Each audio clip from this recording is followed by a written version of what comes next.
Hi, I'm Bear.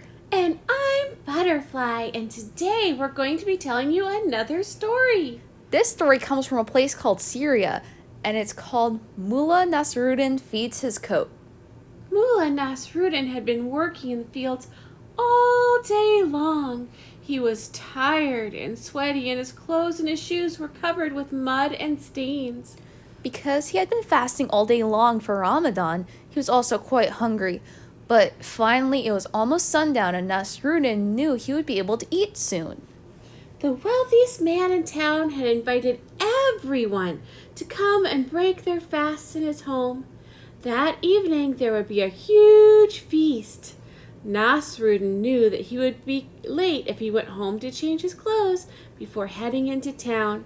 He decided it was better to arrive in his dirty clothes than to be late. Oh, what a party it would be! What a feast! As he walked to the wealthy man's home, Nasruddin imagined the delicious foods that he would soon be eating: dates, lentils and chickpeas, olives and bread, hummus, falafel, chicken and beef, and best of all, the desserts: halva, date rolls, biscuits, and baklava. When Nasruddin arrived, the wealthy man opened the door and looked Nasruddin up and down scornfully. From his own ragged clothes down to his muddy shoes, without a word of welcome, he gestured for Nasruddin to come in and walked away abruptly.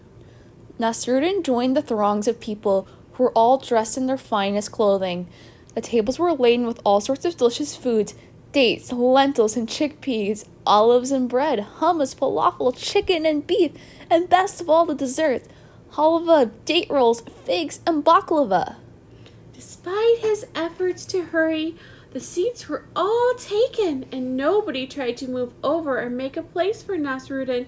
In fact, nobody offered him food. He had to reach over and around people to get food for his plate. Nobody spoke to him. It was like he wasn't even there. The other guests ignored him completely, so that Nasruddin could not enjoy the food on his plate, no matter how finely prepared and how tasty it was. In fact, after only a few bites, Nasruddin was so uncomfortable that he decided to leave. He hurried home and changed into his finest clothing, including the most beautiful coat. Nasruddin returned to the feast, and this time the host welcomed him with a huge smile. Come in, greeted the host. As Nasruddin entered, people waved and called to him from all corners of the room as they invited him to sit near them and offered him food. Nasruddin sat down quickly. Picking up a plump fig, he carefully placed it into a coat pocket, saying, "Eat, coat, eat." Next, he took a handful of nuts and put them in the pocket, saying, "Eat, coat, eat."